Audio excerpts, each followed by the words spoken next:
Hey, how you doing, folks? It's Clay here, the Olympia Tattoo Guy. Thanks for tuning in. Yeah, so it took me a while to get this video, even figured out on how I was going to do it, which is why I've had to write down a structure and whatnot. I tried to record it a couple times, and yeah.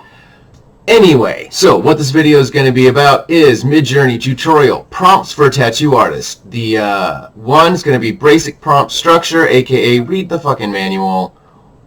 What prompt keywords I use and when and why I use them. And then finally, overview of my prompts and the results that I get from them. And we'll play around a little bit, right? Yeah, so the prompts here. So everything is kind of broken down into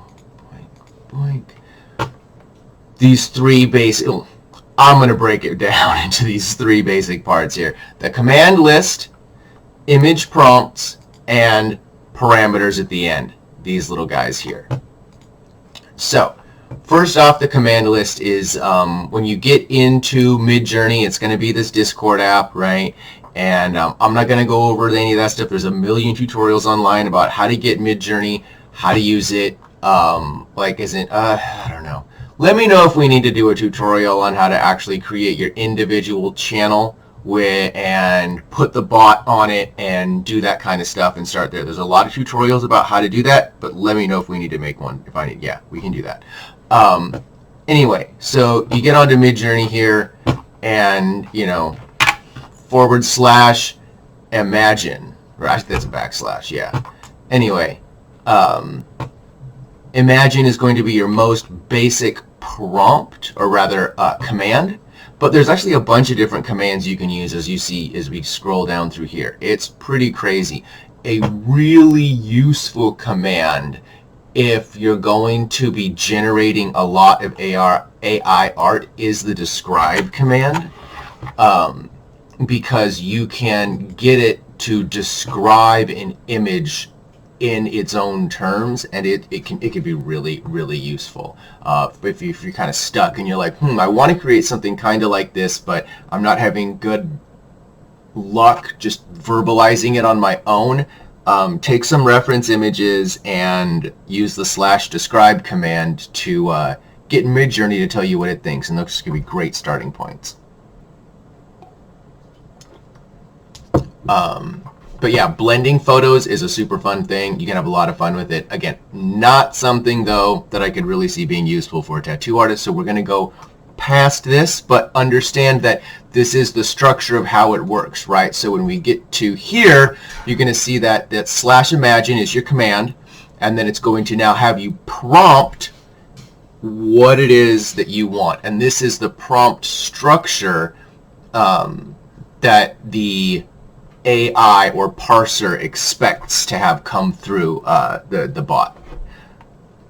And so start with your images, which again you're probably not going to use, and we're just going to jump straight to describing what it is that we want the computer to imagine. And then any parameters will stick at the end, and there are these -- something commands, and you can think of them like meta commands that'll tell it to, like, for instance, my favorite is the Niji meta command, Niji, and it will use a anime style art creator for everything, and so it's actually a really fun way. It's kind of an offshoot thing. Anyway, we'll go over it later. So yeah, that's our prompting. That is basically just a super short way of saying, put your images first, then write your text, then put your parameters in, any metadata afterwards, right? And doing them in that order is the correct way to do it, and it's going to give you the best, most consistent results for working with the tool, the AI tool, Midjourney itself. All right, so now we go into parameters. Parameters can be super, super useful, but are not necessary at all in the beginning. Don't get confused and think, oh my gosh, I'm going to have to learn this stuff. Nope, just start talking or typing words into the thing and see what happens, right? So the best way to really learn Midjourney, in my opinion, is just to get onto here, get onto one of these basic Midjourney channels, and there are these newbies channels. They're amazing. And then there's also these like challenge channels. I don't know where they are because I don't do them. Like Daily Theme was one. I just scrolled past it, right? Where'd you go, Daily Theme? There we are. Where they'll do like challenges and get people to try different stuff, and you can really learn some really cool things, right? Like here's the meta tags that they're using here, right? I don't know what C is. I know AR is aspect ratio, so that's changing it from printing out just a regular 1x1 square that it normally does to doing a 4x5 aspect ratio, right? Yeah, so, yep. Check out all these meta tags here, right? So this V version is a what version of Midjourney to use, so you can actually step back in time and try different versions of the AI in its different stages. Some people actually like the earlier versions, like some of the 4-point something or other stuff for doing flatter artwork and stuff that actually is even a little bit simpler. It gives a different feel. And so if you know what you're doing, you can actually create your own unique, really cool styles by calling,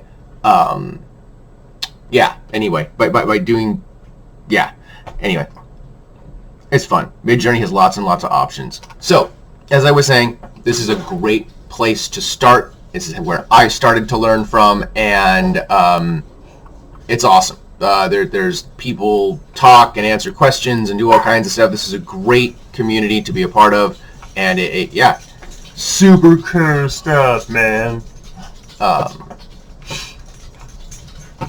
So that's your basics there, right?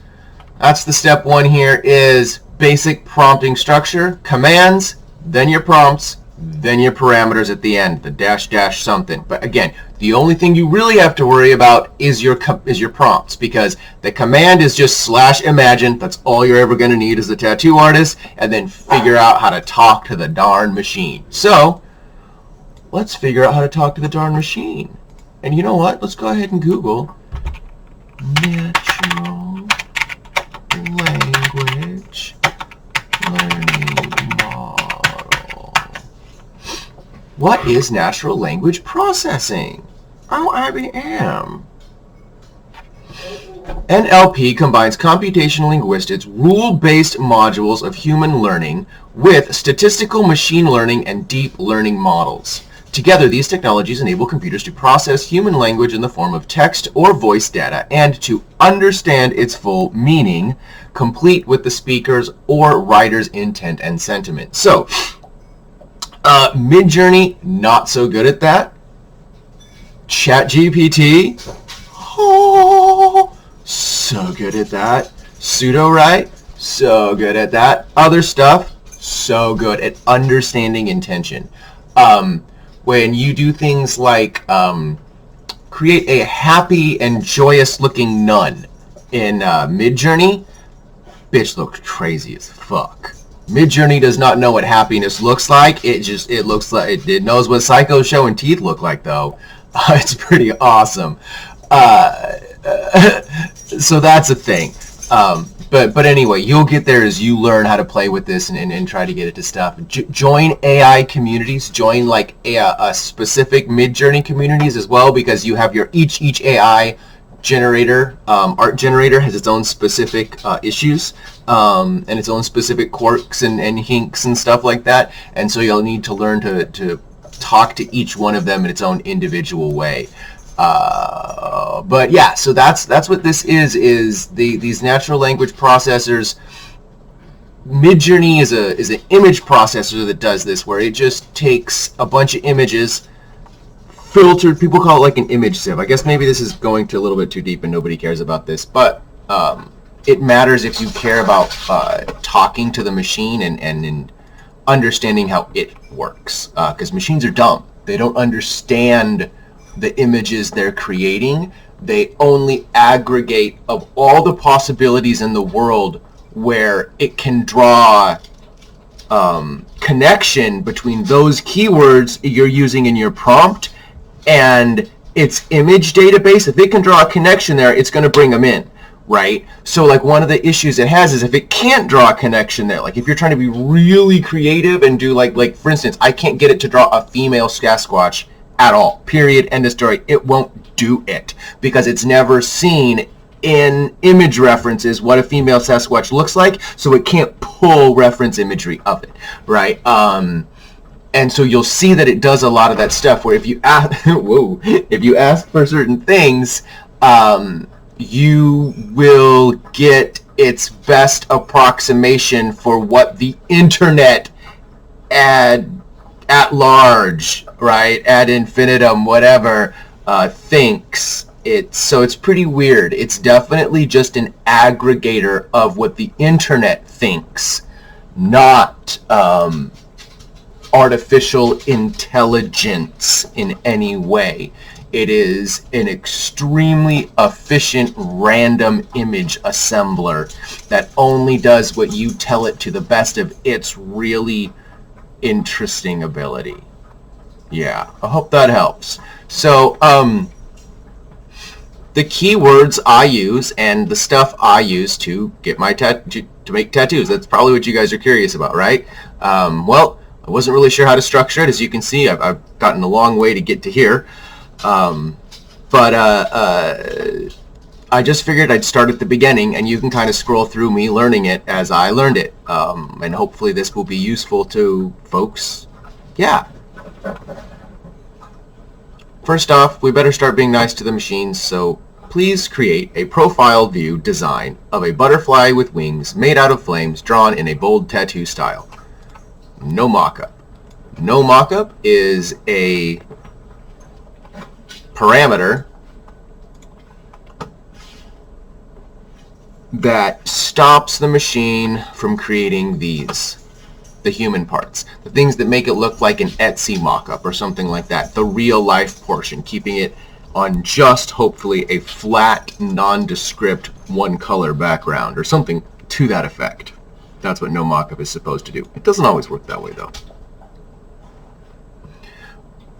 As you can see, I'm trying to create, oh, you can't see this, you don't know this, but I'm trying to create a profile design of a butterfly. I'm seeing if I can actually create a flaming neck tattoo, but anyway, that's sort of what this is about. And so as you'll see, it kind of actually has a hard time creating flames with the butterfly, and it is because not a lot of flaming butterfly tattoo images exist.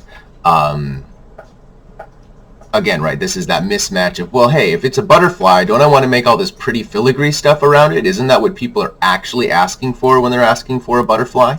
And so, you know, it'll put a flame and butterfly, but combining the two, it has a little bit of issue with.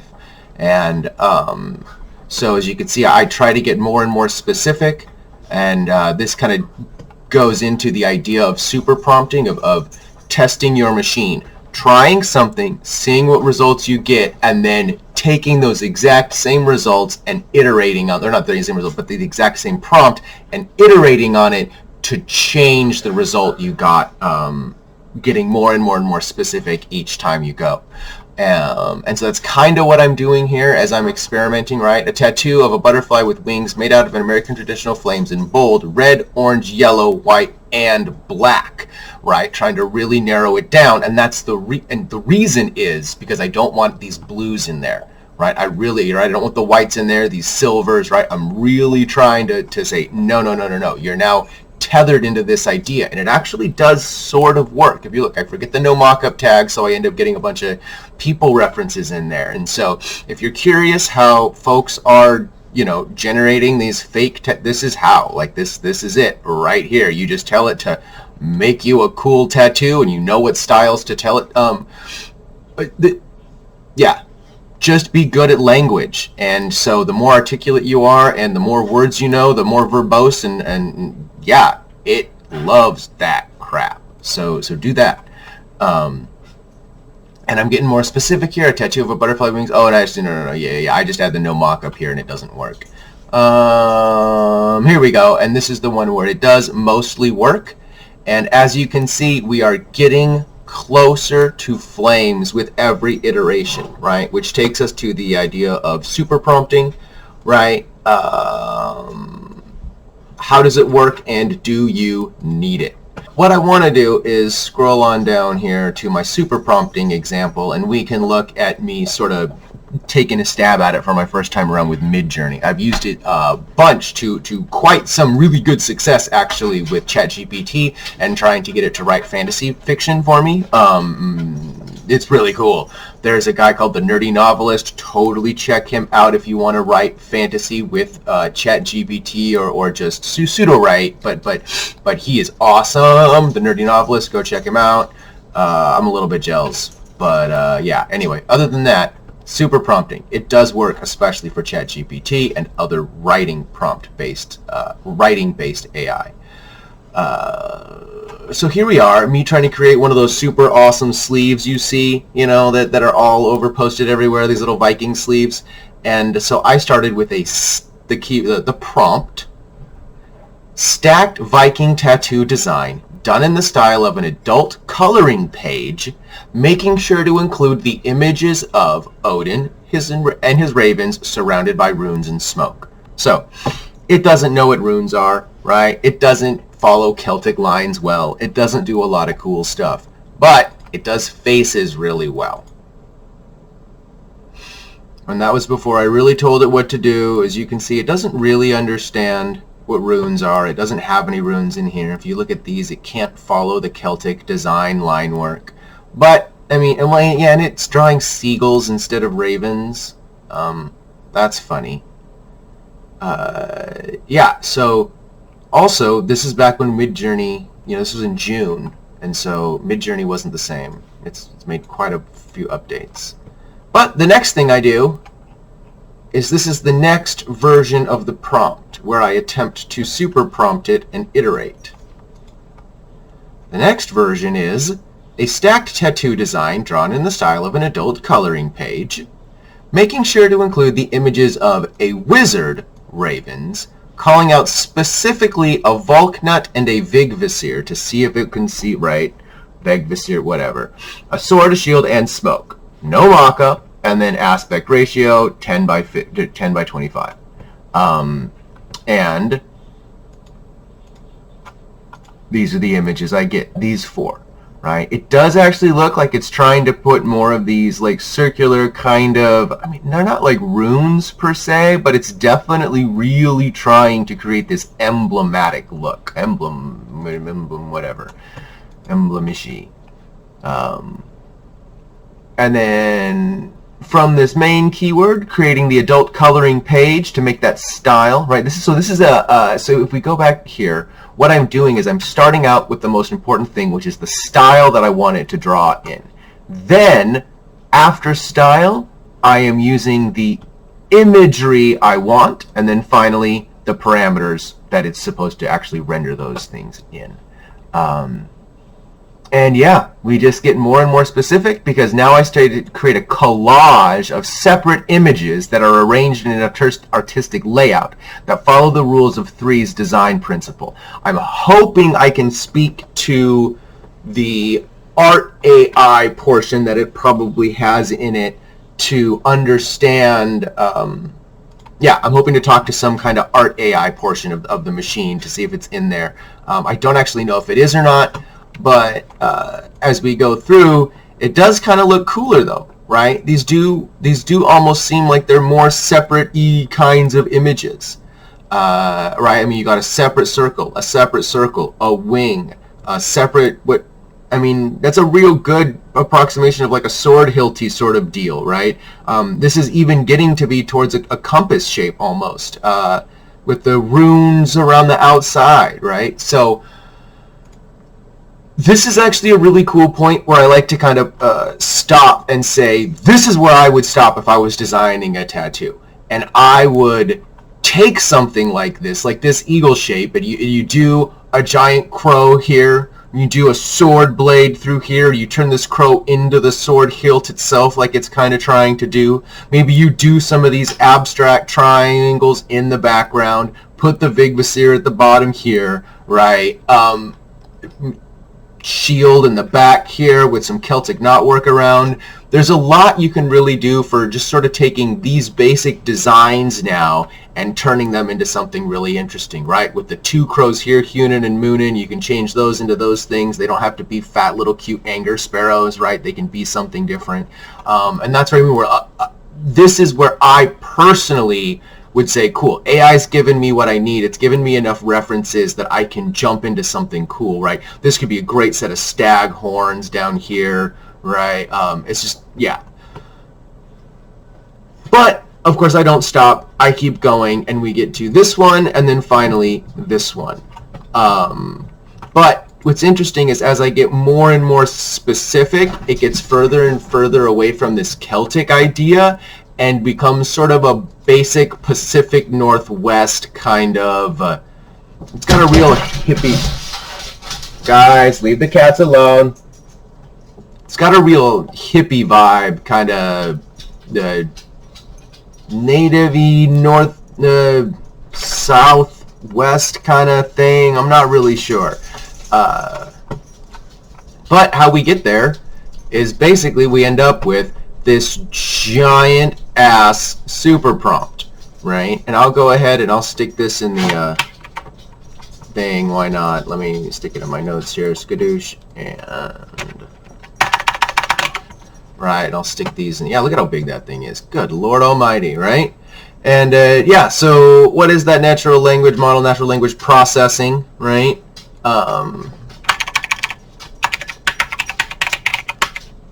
And then coloring page, adult versus child. So cool, right? This is why just watching those channels that are the general channels and the theme channels and all that kind of stuff are really, really, really helpful, because I didn't learn this on my own. I didn't discover this on my own. I was just watching things fly by in the feed and discovered really cool stuff. Telling it what view you want to see the face from, profile, three-quarter perspective, straight on, looking at the camera.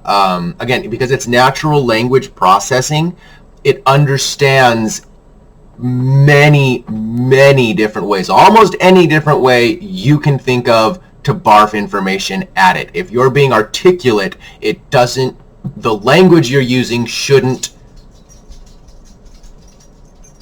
the clarity of your idea is what's important. How's that? It's not the language you're using. Literally, you can use any language so far. Like, I've seen people put in Spanish and Japanese and all kinds of languages I've never even seen into this thing, and it spits out cool stuff. So it understands all kinds of languages. If you struggle with English as your first language, who cares? Just throw your language into it and see what happens. I don't know if it takes multiple languages in the same prompt or not. That'd be something really cool to test out for some of you multilingual folks and shoot back a comment. But it works with all the languages I've seen. It's really cool. I'm sure there's lots of languages it doesn't work with, but it's rad. That's super prompting. Do we need it as tattoo artists? I'm honestly not sure, because I'm not sure how well this works. Just in general, because as a tattoo artist, I don't feel like, personally, that's where we should be spending our time and worrying about making AI be perfect for us. AI, to me, is something that we use to make our lives faster and easier. It's like the 80-20 rule. It's only going to get me 80% of the way there. I'm still going to have to draw over it. I'm still going to have to reproportion things. The nostrils are never quite going to be right. You're always going to have to skew some stuff and fudge it around, right? So that's definitely something that I would recommend, is that, you know, especially in like dragon necks and stuff like that, like they're really freaking cool, but nobody wants these janky ass scales, right? Nobody wants these, like, do better than that, right? Yeah, like there's just little things, right, where yeah, AI doesn't quite get it right ever.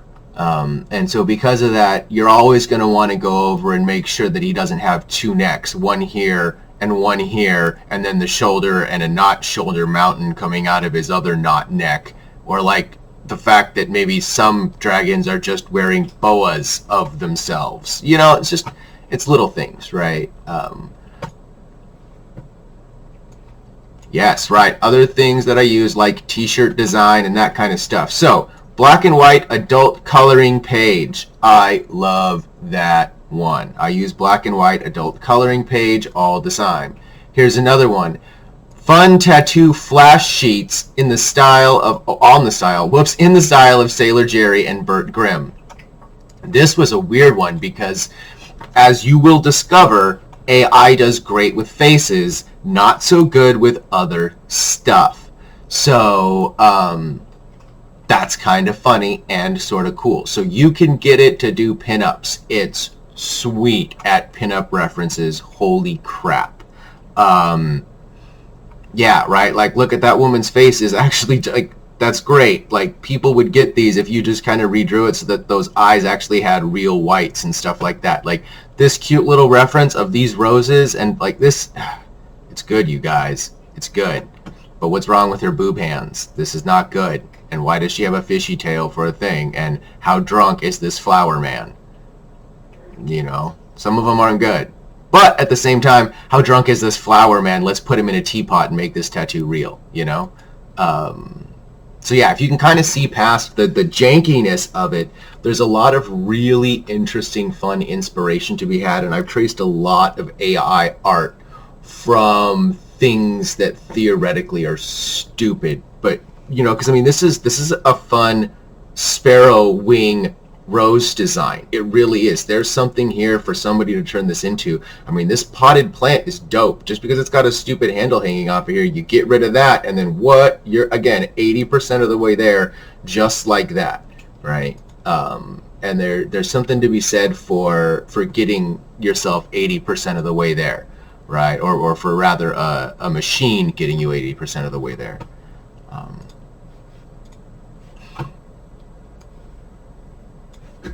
So it's going to go in the thing. Whoa, chill! Alright, and so here's me experimenting with different keywords instead of coloring page. So I'm starting with black and white, Japanese style outline of a flying phoenix. It doesn't get me what I want, but it kind of does when I do it for a dragon, right? Notice how we're getting into that way more of that dreamy, I don't know what these new school styles are called, but you've seen it. It's that new school computer animation, high gloss stuff, right? Not computer animation, but you know, digital art. Yeah, it's pretty handy stuff. But again, we're gonna go back to me just messing around and saying, hey, how do people do this stuff? Yeah. This is the danger stuff, right? This is the stuff where people are starting to get themselves in trouble and be like, whoa, look, this is me. I mean, dang, those are crazy looking. If you look at that, you could see the scratch marks up here, like in the inconsistencies. Like, it's unreal. Look at that highlight and the skin. Like, how the fuck do you not think that's real? But, I mean, it's not. Whose arm shoulder looks like that? And, like, what is the body part of that? Like, that's straight up arm. Like, that's arm in it. Like, that's so good. And so is that. But still, this, if you look real close, the body doesn't actually line up. Look at how it falls apart here. There's no horns in this actual dragon, right? It doesn't actually line up. It doesn't do what it's supposed to do. Same here, right? These horns don't actually come out right. None of these cherry blossoms are actually really, truly proper. This thing, what is this body? It doesn't look right. But I don't know. These are pretty good references for if you knew how to trace over these to something badass, you'd be most of the way done. And you'd have a great color reference for how you wanted to finish the treatment at the end. That, I think, is something that's actually really cool, that's kind of being underestimated here as I'm poking fun of this and being like, hey, don't be doing this, but oh, be doing this. Generate these, because as an artist, you could totally use this shit for good, right? Look at this, the nice black and gray with the color pink pumps, right? Slightly different way of doing it, like a darker, harder black and gray, but more pink pops, right? The weird-ass green, teal, whatever that is, and the orange face, and actually doesn't look that bad. It's kind of a crazy feel. So this is a great way to iterate through different feels and different ways of coloring things and trying stuff out. Yeah, just because it's not coming out exactly how it should, there's a lot to be said for AI's decision-making process, because it is just an aggregator. It's not making choices. The internet has made all of these choices, and it's just pulling the most popular ones, or the ones that fit the most with what it thinks my criteria is. So as you can see, I go back to the coloring page because the Japanese style black and white thing wasn't really giving me what I wanted, because coloring page is just so clean and perfect for making tattoo stencil references. And yeah, I mean, look at how dope this little skull thing is. This is amazing. So fun. So yeah, you don't need black and white coloring page of a dragon's skull. Like, y'all can figure that out. It's super simple, right? This is where kind of just testing stuff on your own is going to really kind of help you be the tattoo artist you want to be. Now, again, you're going to see me not actually worry at all about the style here so much. Well, I do a little bit, don't I? Yeah. This is a tattoo that I'm designing for a client where he literally wanted a beautiful woman, well, an angel, right, in a black dress, standing behind a gravestone with a balance beam, and then yeah, like with the balance, you know, the life balance thing. Like, that's what they wanted. And so I am just putting their client request into Midjourney here to see if this is the kind of basic stuff they're into. And from here, guys, I mean, come on. These are great little standout positions. I actually think I ended up using this one as the base here. Yeah, I mean, so fun. Cathedral tattoo references, guys. What? Now again, whose butt looks like that? Like, that's the awesomest ass, like, that's so good, people. So good. No crack. That's some cankly flat feet, bruh. Look at that. Oh, yeah. And whose arms comes out of their thigh? Arm thigh? Woo. Or that's just a really interesting belly shirt. I'm not sure. But, aside from me being a dick, look at how cool those cathedrals are, people. Dope as fuck. So, I don't know, right? It's for me it's really interesting because this tattoo is awesome. If it were just cleaned up a little bit and made to be actually what it's supposed to be, this tattoo is absolutely awesome. Not even if you were to trace this tattoo, but for color reference alone, this is beautiful. You could totally steal it, right? All of these tattoos are beautiful for stealing the color reference from. Which is something I struggle with, in case you couldn't tell. That's why I keep harping on it.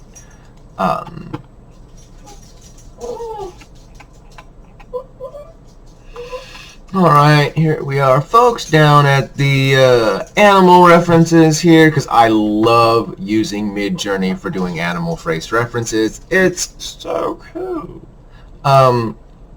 So, simple black and white pen drawing of a serene lion head seen from a 3/4 view. I mean, yeah, that's pretty sweet. You can't really complain about those. You're done. You trace it up, you make it happen. But I didn't want to just have, you know, the serene one, right? Simple black and white pen drawing of a roaring lion head seen in a 3/4 view from underneath. I wanted to see if it could give me kind of like a cooler, like, you know, I wanted to see if it would work. And it, honestly, it's not bad.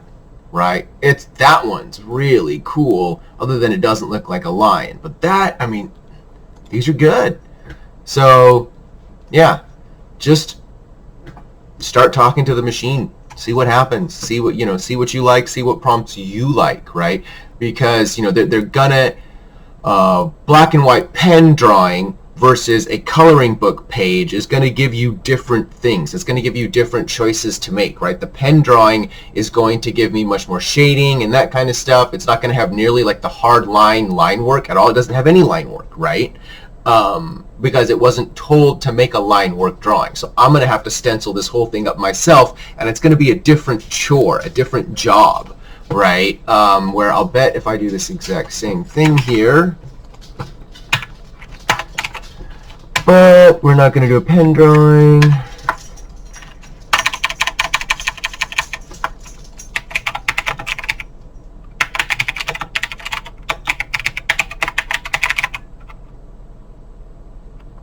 There we go.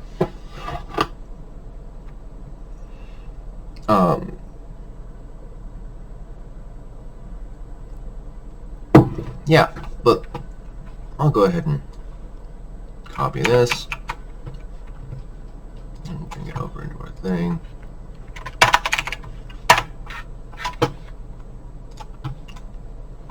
All right.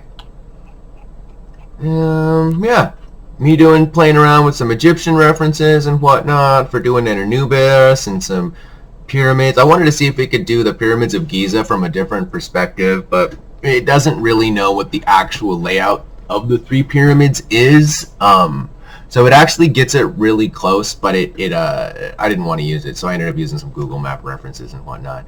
The Eye of Horus, it didn't understand either, so I thought that was actually really interesting. Or if it does, maybe I just need to tell it Eye of Horus, I think. No, yeah, exactly. I even go to the Egyptian Eye of Horus, and it still doesn't actually understand that black single shape. Again, I think it's because it rips so many different images that it just combines all of them into this one piece of new art that it doesn't understand the idea of a symbol and something that simple. So what do? I shove an Eye of Horus in this machine and say, you tell me what you think this looks like, and then I'm going to feed that back into you, and it spit me out some of this shit. Which is, granted, more black and white. It does actually get the style more correct, but the imagery itself is just so not even, I mean, it's awesome. So anyway, it's good times. But that's Midjourney, right? These are the 2 tools that you're going to really use, right? Is describe and imagine. Describe and imagine are what I use almost all the time. They're great. Imagine is what I use 99.99% of the time, and every so often I'll use describe, and every so often I'll also use blend just for fun, because I think it's interesting. But I mean, yeah, you can use it for doing a t-shirt design of an undead cowboy gunslinger walking through a desert town, right? These are great references for doing a cowboy tattoo up. And I mean, look at that silhouette. These are great if you want to just trace over these and do up something cool, right? I mean, they're also pretty much good t-shirt designs right here and there. That's actually what I was doing with this, is I got a little bit distracted by my in my Midjourney page and started doing other stuff. But I'll stick that in there because it might be interesting for you guys to play with that kind of stuff. T-shirt designs is an interesting prompt keyword because it makes really bold mock-ups that are really easy to follow and trace out, right? Like these undead mariachi are just super easy to make happen. You know, talk about something that'd be really fun to American traditionalize and make a flash set of American traditional, Mexican traditional mariachis for, you know, Dia de los Muertos, Halloween kind of stuff. You know, it'd be super cool, man. Yeah, this was me experimenting with a dragon train to see if I could get it to spit out my off the rails tattoo logo. You know, it didn't do too bad, I have to admit. For AI, man, that's not bad coming up with your own dragon train. I have to say that it did a really good job. Yeah. All right, yeah. So this is the difference, right? When we do that 3-color view of a coloring page, right, for our lion head. Notice how it's now a coloring page, and it's now pulling references from coloring pages, and so we've lost the realism 100%, and now we've lost to the keywords that are in front, which is coloring page. And so now it's taking from coloring pages, coloring pages, coloring pages, and lion comes second, right? And because coloring page has such a strong style connotation to it, we're now losing our tattoo reference ability. So that's actually honestly why you probably saw me break away from that, is on some other page I was experimenting with it, probably coloring pages, and found out that you don't want to do a coloring page line. It probably does the same thing with like a wolf head and that kind of thing. Anyway, so the reason I wanted to show you this is there's a huge difference a lot of time between a coloring page illustration of a serene lion head, right, versus, let's see here, and then we'll do a t-shirt design. Whoa, that's not what I wanted.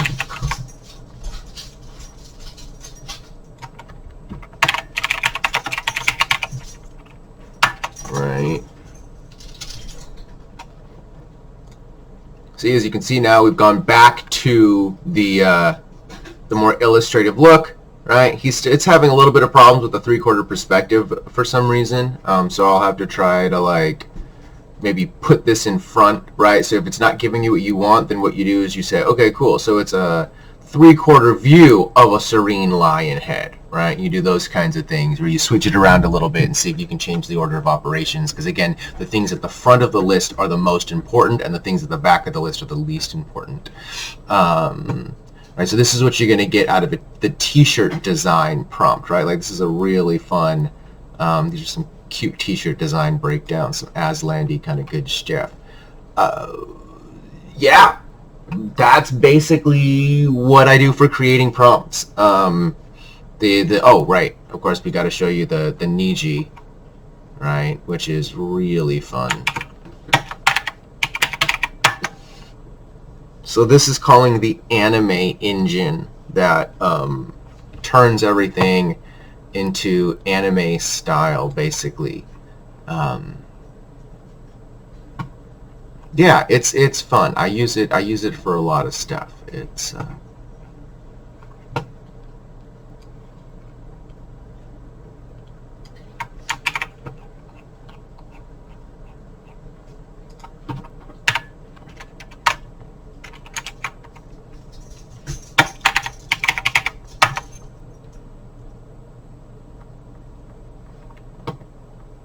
Alright, so this is what we get when we take our simple black and white pen and ink illustration of a serene lion head prompt and throw it into the Niji engine, or give it that Niji parameter. And if you notice, it makes it much more of that kind of illustrative, or not rather, that coloring page hard line outline look that we want. Makes it much easier to see it as a tattoo stencil reference. And so that's oftentimes, I think, why I'll use it, because it gives it that more pen and ink illustrated look, because it's anime, it's got to have that outline. And yeah. So that I think that actually is why I end up using it, and I end up liking just the references that it gives me, the stuff that it works with, right? I mean, look at how different a simple goth black and white illustration of a beautiful nun with a demon's mouth. These are the references I get when you do the Niji parameter, and then here's what you get when you don't. Right? They're interesting. They're different. So it's all going to be up to you, right? It's going to be what you like. It's going to be what you want. So that's why it's like I could tell you what I do, but y'all are going to find that you like way different stuff than I do. That a lot of this is really going to be about you coming up with your own keyword list that's going to help you get to your style fastest as a tattoo artist. That's definitely what I'm doing, is using things to help me create my black and white style fastest, using things to help me create my black and white style the most consistent. Yeah. All right, I think that's the end of the video. I'm petering out. Let me know if there's anything else I should add or discuss down in the comments. Let me know what the next video topic should be on, because I honestly have no idea what to talk about next. Yeah, unless maybe the next video is just going to be me playing around with some Midjourney prompts to see what it does for generating crazy tattoos on skin and stuff, and see if I can't create it to make all my next American traditional flash sheets. So, I don't know. Stay tuned, folks, and like, comment, and subscribe, because I'm having fun. Hopefully you are too, and catch you next time.